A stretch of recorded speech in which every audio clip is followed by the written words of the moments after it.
Hello అండి, నమస్తే. ఈరోజు వీడియోలో బీరకాయని చాలా ఈజీగా ఎంతో రుచిగా ఎలా చేసుకోవాలో చూపిస్తాను.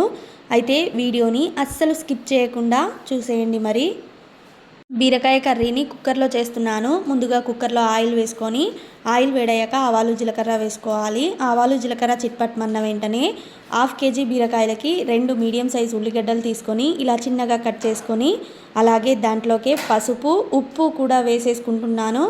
బీరకాయకి సరిపోయేంత ఉప్పును ఇప్పుడే వేసేసుకున్నాను. ఉల్లిగడ్డలు మంచి కలర్లో వచ్చేంత దాకా ఇలా కలుపుకుంటూ వేయించుకోవాలి. ఉల్లిగడ్డలు ఇలా కలర్ చేంజ్ అయిన తర్వాత 3 చిన్న టమోటాలు తీసుకొని ఇలా చిన్నగా కట్ చేసుకొని వేసేసుకుంటున్నాను. ఇప్పుడు దీన్ని కూడా అంతా ఒకసారి కలుపుకొని టమోటాలు మెత్తబడేంత దాకా మగ్గించుకోవాలి. ఇప్పుడు మిక్సీలోకి కొంచెం అల్లం, కొంచెం వెల్లుల్లి, అలాగే కొంచెం కొబ్బరి, కొంచెం నువ్వులు మిక్సీకి వేసుకుంటున్నాను. కొంచెం నీళ్లు వేసి వేసుకోవాలి.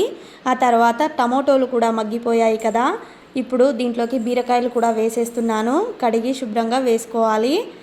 బీరకాయల్ని చాలా చిన్నగా కూడా కట్ చేసుకోకూడదు. ఇలా నేను చూపించినట్టు ఈ రకంగా కట్ చేసుకోవాలి. లేకపోతే బీరకాయలు ఉడికేలోపు పూర్తిగా మెత్తబడిపోతాయి.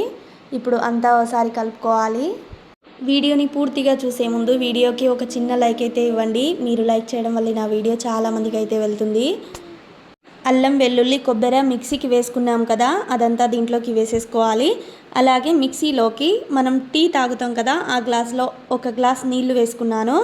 ఆ నీళ్ళని కూడా దీంట్లోకి వేసుకొని అంతా ఒకసారి కలుపుకోవాలి. ఇప్పుడు 2 టీ స్పూన్ల కారం వేసుకుంటున్నాను. వేసుకొని దీంట్లోకి కొంచెం కరివేపాకు కూడా వేసుకుంటున్నాను. వేసుకొని అంతా ఒకసారి కలుపుకొని మీడియం సైజ్ మంట పెట్టి 1 విజిల్ వచ్చేంత దాకా ఉడికించుకోవాలి. బీరకాయలో ఇంకా నీళ్లు ఉన్నాయి అనిపిస్తే కుక్కర్ మూత తీసిన తర్వాత ఇంకో 5 నిమిషాల పాటు ఉడికించుకుంటే సరిపోతుంది. లాస్ట్లో కొంచెం కొత్తిమీర వేసుకుంటున్నాను. వేసుకొని అంతా ఒకసారి కలుపుకుంటే సరిపోతుంది. కొత్తిమీర వేయడం వల్ల ఈ బీరకాయకి మంచి రుచి అయితే వస్తుంది. ఇలా చివర్లోనే వేసుకోవాలి కొత్తిమీర. చాలా అంటే చాలా రుచిగా ఉంటుంది. ఈ బీరకాయ చపాతీల్లోకైనా అన్నంలోకైనా చాలా రుచిగా ఉంటుంది. మరి తప్పకుండా మీరు కూడా ఇలాగే ఒక్కసారి అయితే ట్రై చేయండి. చాలా అంటే చాలా అద్భుతంగా ఉంటుంది. మరి వీడియో నచ్చింది అనుకుంటే మన ఛానల్ని ఇప్పుడే సబ్స్క్రైబ్ చేసేయండి. ఇలాంటి ఇంకెన్నో మంచి మంచి వీడియోల కోసం.